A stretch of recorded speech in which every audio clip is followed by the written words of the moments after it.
2006, Stephen Colbert joked that the only thing more confusing than President Bush's speeches regarding U.S. foreign policy was U.S. foreign policy itself, focusing on U.S. involvement in the war on terror in other countries. Unfortunately, 7 years later, this confusion and contention persists, only following another administration.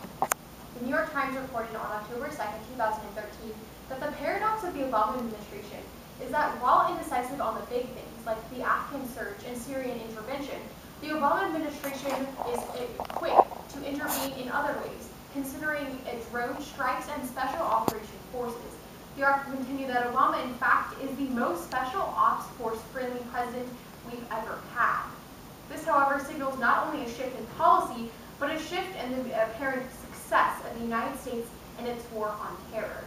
In fact, the Wall Street Journal explained on October 7, 2013, that just this past weekend alone, the United States Special Operations Forces came ashore in both Somalia and Libya. And because the success of these operations is contended, and the authority and legitimacy with which the United States occurred in these strikes, it's imperative that both foreign policy analysts and United States citizens alike are wondering just how long this long war is going to last. Thus, because the United States, over a decade after becoming active in the war on terror, continues to be involved, it's imperative that we pose today's question: is the U.S. winning the war on terror? And the answer is an unfortunate no. Because of the strategies that the United States continues to use, surgical strikes, we have failed to be able to implement successful governmental institutions within the countries. This is apparent in 3 key situations. First, within Somalia; second, within Libya; and finally, within Iraq. Somalia was supposed to be the poster child of the United States successfully implementing governmental institutions. However, recent evidence from the country within the past few months have shown that it's not quite as successful as the United States might have hoped, which is why it's the first example of how the United States simply is not winning the war on terror.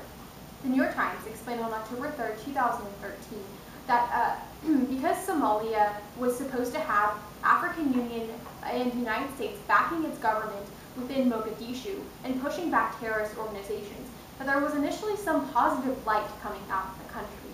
Unfortunately, the Institute for Foreign Policy explained on October 4, 2013, that the success within Somalia was short-lived, as the main terrorist organization within the country, the Shabab, was only going to be pushed out of its borders, but not out of its influence, stating that this terrorist organization has now only continued within high-profile terrorist attacks in other countries surrounding Somalia, such as Kenya and Uganda. The article furthering that they were responsible for the Nairobi mall shooting attack within Kenya that killed over 40 people. This, however, is especially unfortunate for Somalia because, as All Africa explained on October 4, 2013, it means that the president democratically elected last year in Somalia is not going to have the backing of the African Union or the United States, and is only experiencing further partisan shifts and divides within its own country, meaning the Somalian government has lost control of its country itself, and also its only efforts are worsening the situation for other problematic areas within Africa. But secondly, the United States is failing to win the war on terror because of some of the evidence coming out of Libya. The Wall Street Journal explained on October 4, 2013, that the United States was looking towards Libya as an area that could possibly come out of some of its recent crime increases within the past few years. After the United States supported a strike that ousted the leader of Libya, Muammar Gaddafi, they were hoping that a democratic government would be able to institute some reforms. Unfortunately for the United States, this didn't seem to be true, as the Christian Science Monitor explained on October 5, 2013. Not only is the Libyan government within shambles, but some of its main terrorist organizations actually now have control over the streets because they have more firepower and police power than the government itself. The article furthered that the government has many fewer weapons than some of the terrorist organizations, such as the group Libyan Shield, which in June killed over 60 people alone, but also that they're not being able to have the investigative functions necessary within a police system to bring some of these crimes to light.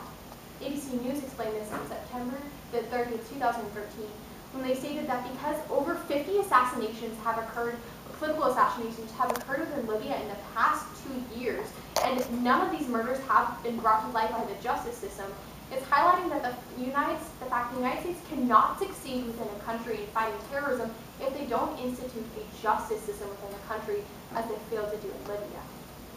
But finally, the United States has failed to win the war on terror within Iraq, one of our biggest areas of both investment monetarily and physically.